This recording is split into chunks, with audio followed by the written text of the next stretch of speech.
The training exercise at Marine Corps Base Quantico was designed to push officer cadets to their absolute limits. It was week 7 of Officer Candidate School, the crucible where future Marine officers were forged through sleep deprivation, physical exhaustion, and high-stress tactical scenarios.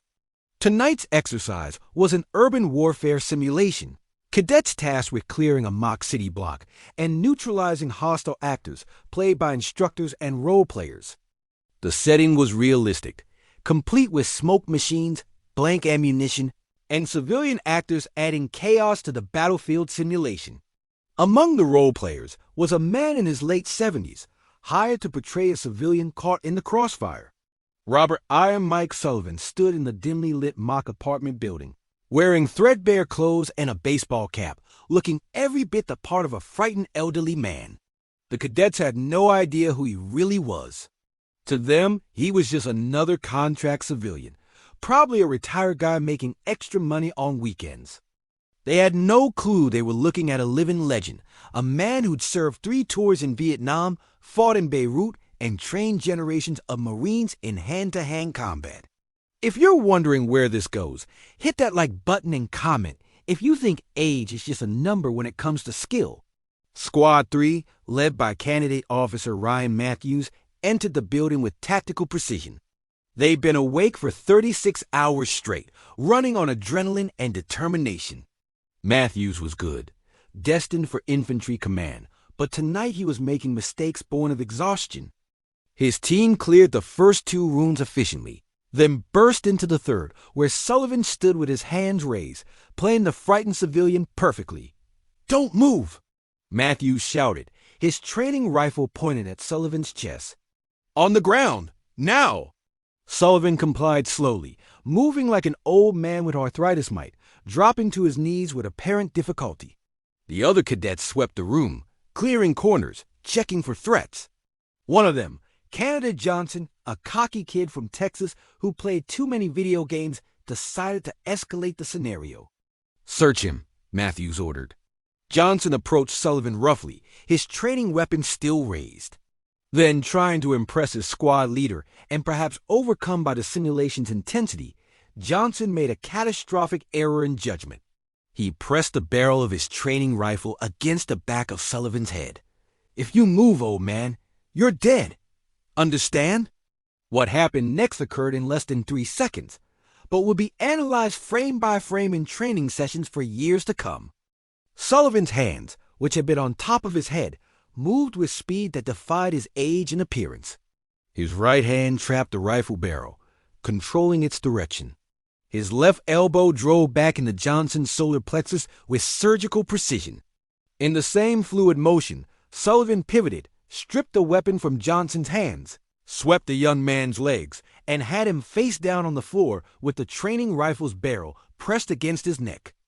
Now, before we continue, if this story has your heart racing, please subscribe and turn on notifications. This teaching moment is about to get legendary. The entire squad froze. Matthews' training rifle was coming up, but Sullivan's voice cut through the chaos like a knife. "Freeze, Candidate. Your man is dead if you move." The voice was no longer that of a frightened civilian. It was the command voice of a man who'd led Marines in actual combat, who'd survived situations where hesitation meant death. Matthews froze, his mind racing to process what had just happened. Sullivan maintained control of Johnson for exactly 5 seconds, then released him and stepped back, the training rifle held casually in one hand. "Endix," he called out, using the military term for end of exercise. The lights came up fully, and the simulation formally ended. Johnson scrambled to his feet, his face red with embarrassment and shock. Sullivan handed the training rifle back to him with a slight smile. The door opened, and Master Gunnery Sergeant Davis entered, along with the training cadre who'd been observing via cameras. "Gentlemen," Davis said, his voice carrying the authority of 30 years in the Corps, "I'd like you to meet Sergeant Major Robert Sullivan, retired. Call sign, I Am Mike. 3 tours Vietnam, Beirut barracks bombing survivor. Marine Corps' Martial Arts Program original developer, and hand-to-hand combat instructor for Force Recon and MARSOC for 25 years. The blood drained from Matthew's face. Johnson looked like he might be sick. Every cadet in the room suddenly understood the magnitude of their mistake. They just tried to threaten one of the most dangerous men in Marine Corps history. Sullivan let the silence hang for a moment before speaking. Candidate Johnson, you just made 3 fatal errors that would have gotten you killed in actual combat. His voice was calm, educational now, not angry. First, you put a weapon against the detainee's head, close enough for them to grab. Second, you made an assumption based on age and appearance that your target was harmless. Third, you lost respect for your weapon and your training because you were exhausted and trying to look tough. In real combat, all 3 of those mistakes would have resulted in your death and possibly the death of your entire squad. He turned to Matthews. Candidate, you're a good officer in the making, but your squad is tired and making sloppy decisions. In the real world, a good officer recognizes when his Marines are running on fumes and adjusts tactics accordingly. Exhaustion kills judgment. Johnson's mistake could have cost lives. Matthews nodded, absorbing the lesson, his respect for the old man evident. Sullivan walked to the center of the room, and despite his age, every movement still carried the precision of a lifetime martial artist. Let me tell you something about assumptions. In Hugh City, 1968, I watched a Viet Cong fighter who looked like somebody's grandmother take out 2 Marines because we assumed she was harmless. In Beirut, a smiling kid no older than 16 drove a truck bomb into our barracks. Combat doesn't care about your assumptions. The enemy will use every advantage, including your prejudices about age, gender, and appearance. He looked directly at Johnson. You're not a bad Marine, son. You're tired, stressed, and you made a mistake. But that's why we train.